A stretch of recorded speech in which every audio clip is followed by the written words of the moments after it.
Assalamualaikum warahmatullahi wabarakatuh. Halo kawan pajak, selamat datang kembali di 320 Short Hub, ruang diskusi santai namun penuh insight seputar dunia perpajakan. Saya Etun Supriyatin. Hari ini kita akan membahas mengenai ketentuan terbaru yaitu PMK nomor 8 tahun 2026, yaitu perubahan atas PMK nomor 228 tahun 2017 yang mengatur mengenai rincian data dan informasi beserta tata cara penyampaian informasi dan data perpajakan. Nah, seperti apa sebenarnya perubahan dari PMK nomor 8 tahun 2026 ini dan bagaimana dampaknya terhadap instansi, lembaga, asosiasi, dan pihak lainnya? Telah hadir bersama kita penyuluh pajak ahli madya dari Kanwil DJP Jakarta Selatan 2, Pak Didi Supriyadi. Halo Pak Didi. Halo Mbak Etin dan kawan pajak semuanya. Mari kawan pajak kita simak episode kali ini sampai selesai.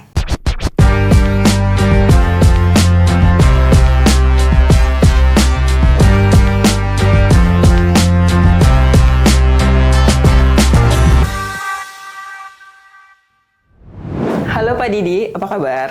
Alhamdulillah baik Mbak Etin. Bagaimana juga kabarnya Mbak Etin? Alhamdulillah, sehat juga Pak. Sehat juga buat kawan pajak ya? Kawan pajak juga sehat semua ya Pak ya? Ya, betul. Oke, hari ini kita akan membedah senjata baru Direktorat Jenderal Pajak, yaitu Peraturan Menteri Keuangan nomor 8 tahun 2026 Pak.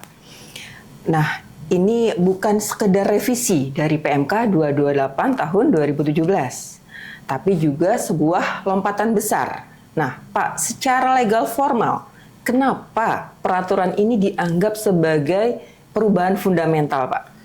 Baik, terima kasih Mbak Etin, kawan pajak semuanya. Seperti kita tahu dengan terbitnya PMK nomor 8 tahun 2026 ini kan sebenarnya terkait dengan perubahan PMK 228 tahun 2017 Mbak Etin dan kawan pajak.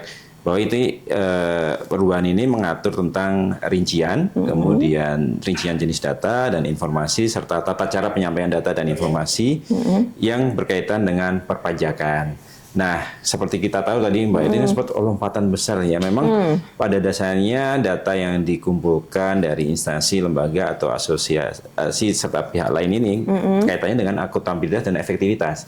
Akuntabilitas ini berarti ada semacam kepercayaan yang nanti kita peroleh dari data yang dikirimkan oleh instansi, lembaga atau asosiasi pihak lainnya. Seringnya disebut ILAP nih Mbak. ILAP. Tapi kemudian ini sederhananya, tapi itu untuk kemudian menguji sih sebenarnya. Seperti kita tahu bahwa sistem perpajakan kita kan self-assessment. Jadi wajib pajak itu juga seharusnya menyampaikan dengan lengkap, benar, dan jelas dari awal nih. Bahkan dari sejak pendaftaran, saya sebagai apa, saya mendaftarkan diri, bagaimana pelaporannya. Nah, dengan adanya instansi, lembaga, asosiasi pihak ketiga yang kemudian menyampaikan data tadi, kita kumpulkan. Kalau di PMK 228 dulu hanya mengumpulkan nih Mbak Etin. Oke, ngumpulin data aja gitu ya Pak ya? Iya, tapi kemudian ketika itu kan mungkin akan dipertanyakan efektivitas terkait pengumpulan data seperti apa. Nah, ini juga ada kewajiban baru yang kemudian disampaikan oleh Ditjen Pajak sebagai pemanfaat data ini menyampaikan pemanfaatan data kepada instansi, lembaga, asosiasi lain yang memberikan data tadi. Kira-kira bagaimana pemanfaatan data tadi, bagaimana potensi perpajakan yang muncul, karena data memang harapannya kan ke potensi perpajakan, ke menguji kepatuhan yang tadi disampaikan oleh wajib pajak, kawan pajak dalam rangka self-assessment. Nah, ini juga bagian dari kepatuhan tadi. Harapannya setelah disampaikan, dimanfaatkan, ketahuan nih bagaimana kita memproses pemanfaatan data tadi. Berikutnya adalah ketika ada data yang disampaikan, nanti harapannya ada keseragaman, standarisasi penyampaian data. Karena tadi sistem kita sudah pakai konteks nih, ada seragam data dari instansi, lembaga, asosiasi pihak lain tadi yang cepat kita manfaatkan. Kemudian jika ada kekurangan, DJP juga bisa minta tambahan. Oh gitu ya. Kira-kira apa yang perlu dilengkapi? Karena ini yang sebagai bagian dari bagaimana data-data pihak lain tadi untuk menguji kepatuhan kawan pajak semuanya. Seperti itu, sehingga kemudian tidak ada blank spot bahwa self-assessment tidak diuji. Karena kalau sudah self-assessment dan benar lengkap jelas, harusnya tidak ada gaps Iya. dengan data-data yang dikumpulkan Jadi oleh data WP sama data ILAP match ya Pak? Betul. Oke.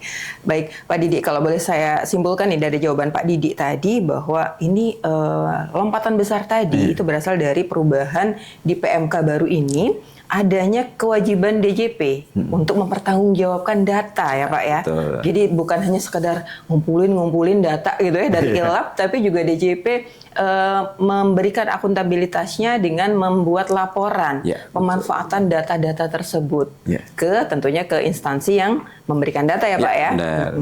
Oke. Nah kemudian juga efektivitasnya sejauh mana data tadi berimbas ke pajak ya Pak ya, tentunya ya. Jadi nanti juga si ILAP tadi tidak akan ragu-ragu memberikan data lagi ya Pak ya. Oke, baik.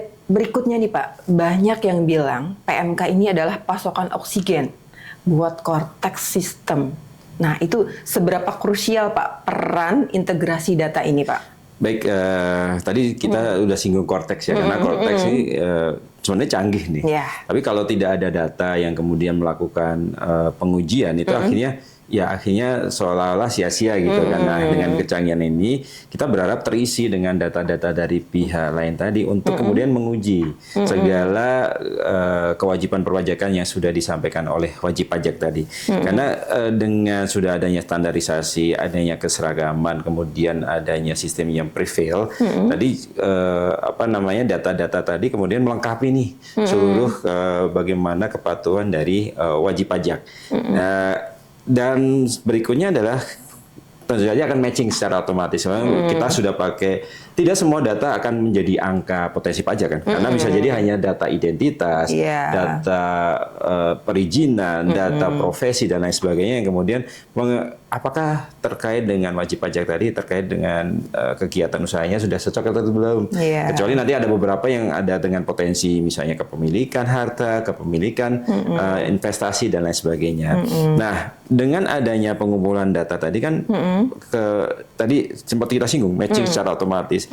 Tidak ada inputan, ya kita mengurangi inputan dari manusia untuk mengurangi human error ya, tindakan pajak semuanya, dan ya otomatis itu juga mengurangi kesalahan input. Nah, berdasarkan format PMK 8 tahun 2002 ini ada beberapa mendasar yang kemudian menjadi semacam oksigen bagi Cortex.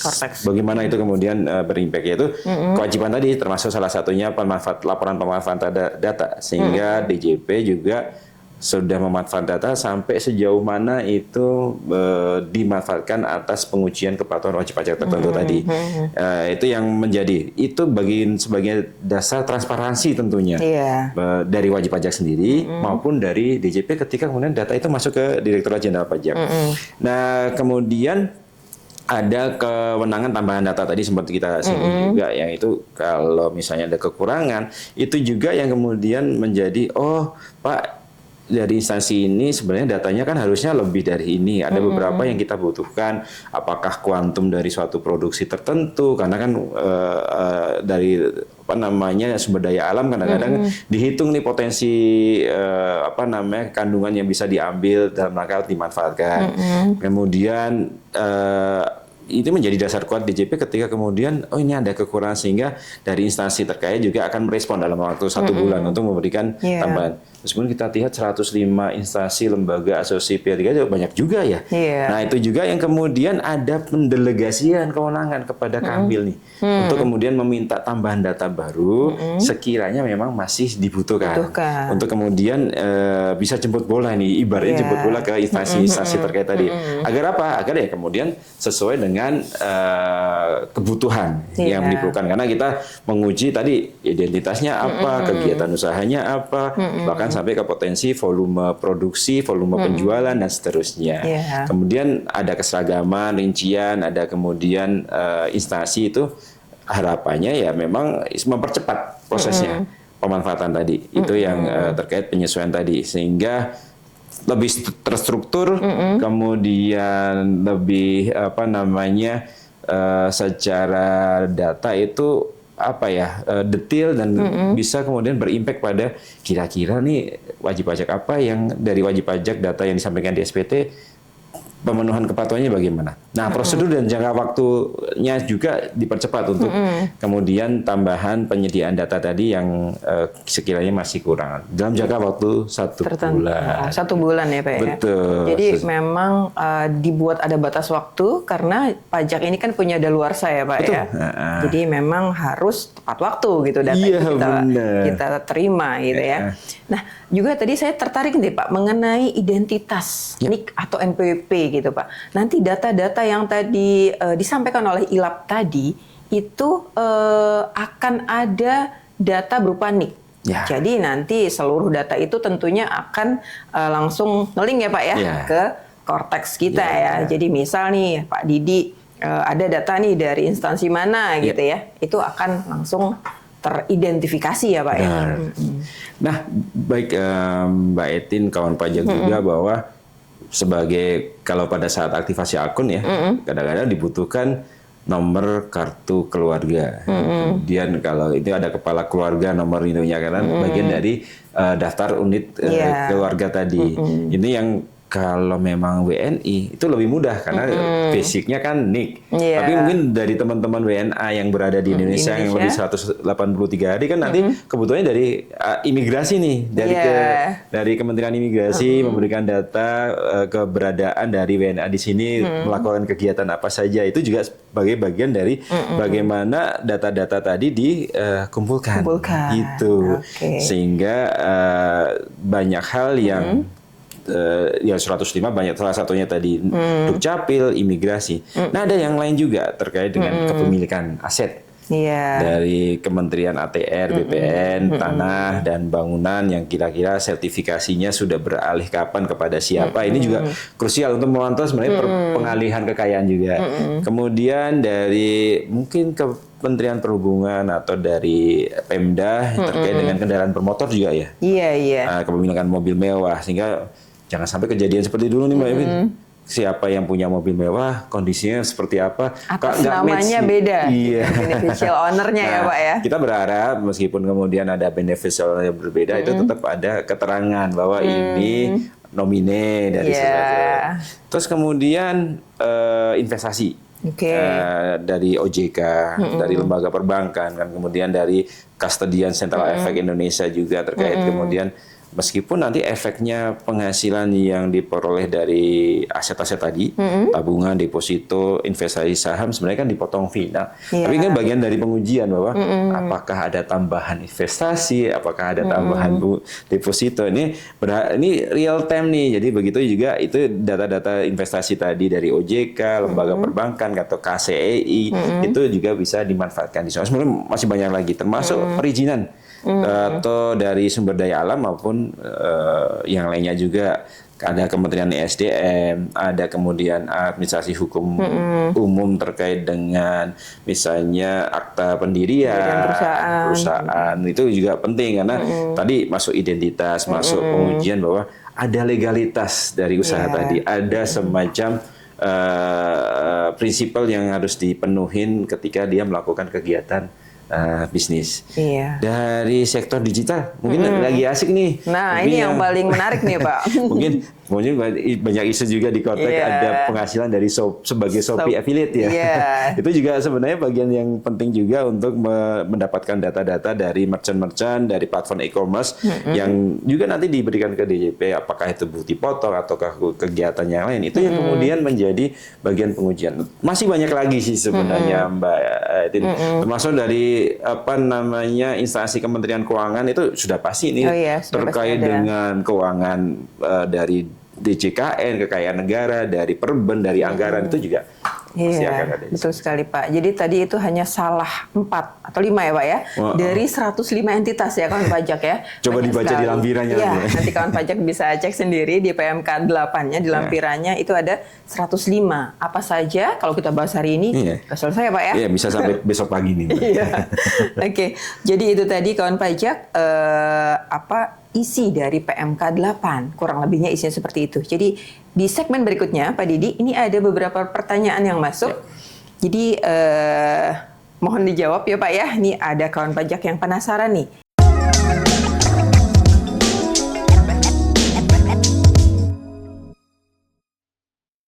bagaimana dengan asosiasi profesi, Iya. Pak? Kalau yang tadi Bapak sampaikan kan itu kan dari instansi ya Pak ya, dari lembaga gitu. Nah, kalau dari asosiasi, contohnya misalnya nih Pak dari Ikatan Akuntan Iya. atau mungkin Ikatan Dokter Indonesia gitu ya kawan Iya. pajak ya.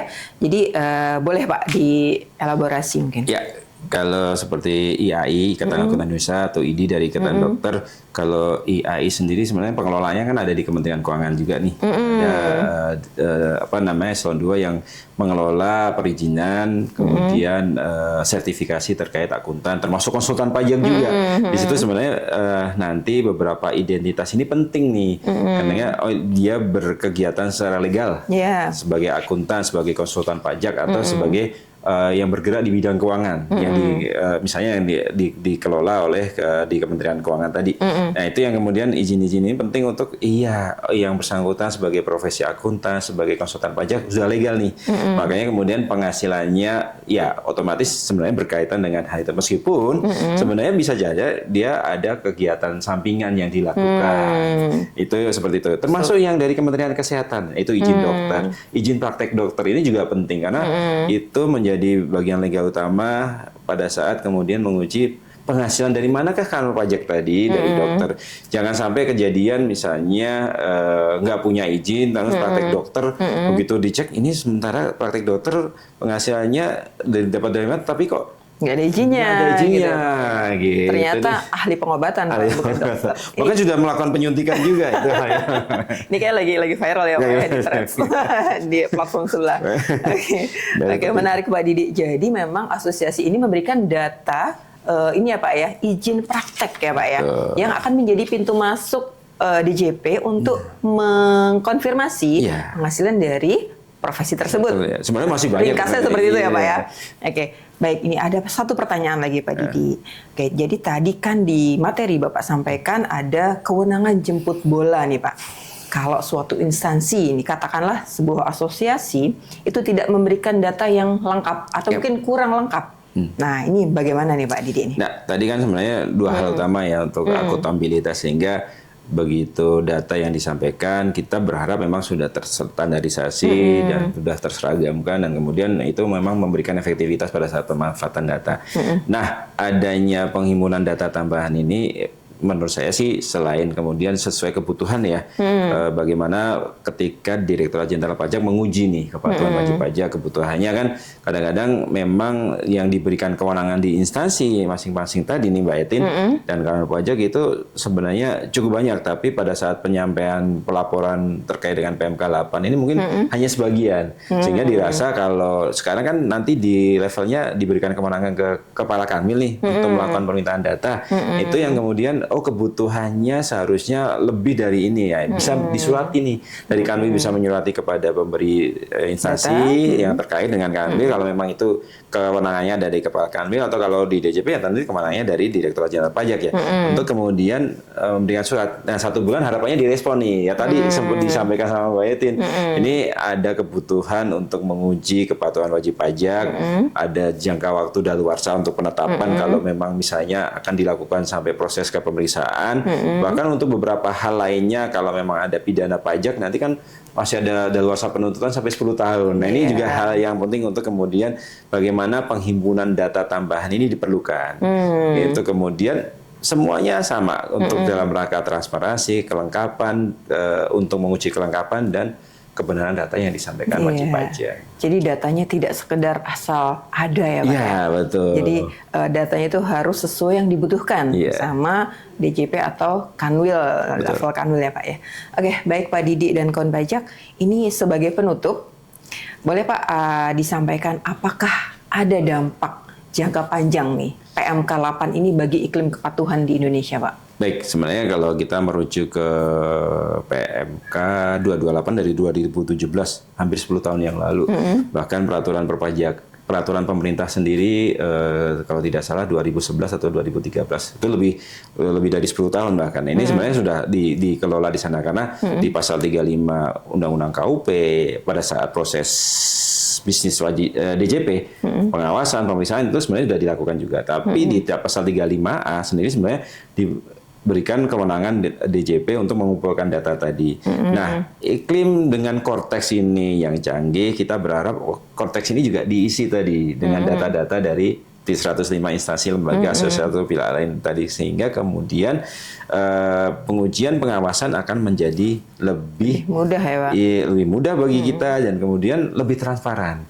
Karena kita berharap ketika kawan pajak yang akan melakukan penghindaran pajak juga akan berpikir nih, dipersempit dengan data-data tadi, harapannya ya memang semakin ke depan semakin transparan. Transparan ini juga keadilan dan juga kemudian akhirnya kita berharap ada kejujuran dari kawan pajak semua pada saat penyampaian SPT, karena dengan sinergi data ini dimanfaatkan, ya kita tahu bahwa nanti pajak yang dikumpulkanlah digunakan untuk sebesar-besar kemakmuran rakyat. Jangan sampai kemudian bagaimana pengumpulan data, bagaimana pemanfaatan data, dan bagaimana pengujiannya itu menjadi satu kesatuan yang kemudian mendukung transparansi ke depannya, keadilan, dan kemudian kemanfaatan dari segala aktivitas yang terkait dengan perpajakan tadi. Oke, jadi boleh saya simpulkan sedikit ya Pak. Ya. Jadi dampak jangka panjang bagi iklim kepatuhan di Indonesia ini adalah kejujuran yang dipaksa oleh sistem ya Pak. Jadi diharapkan kawan pajak semua jujur dalam mengisi SPT-nya. Seperti itu ya Pak ya? Ya, benar. Oke, baik, luar biasa sekali. Jadi pesannya jelas kawan pajak. Jangan main-main dengan administrasi. Karena data kawan pajak semua sudah ada di sana, bahkan sebelum kawan pajak melaporkannya. Terima kasih Pak Didi Terima kasih atas juga Mbak Eti dan penjelasannya. kawan pajak yang menyaksikan juga. Mari kita dukung transparansi untuk Indonesia yang lebih baik tentunya. Amin. Terima kasih sudah menyimak episode kali ini. Jangan lupa untuk terus memantau 320 Short Hub agar tidak ketinggalan informasi dan edukasi perpajakan lainnya.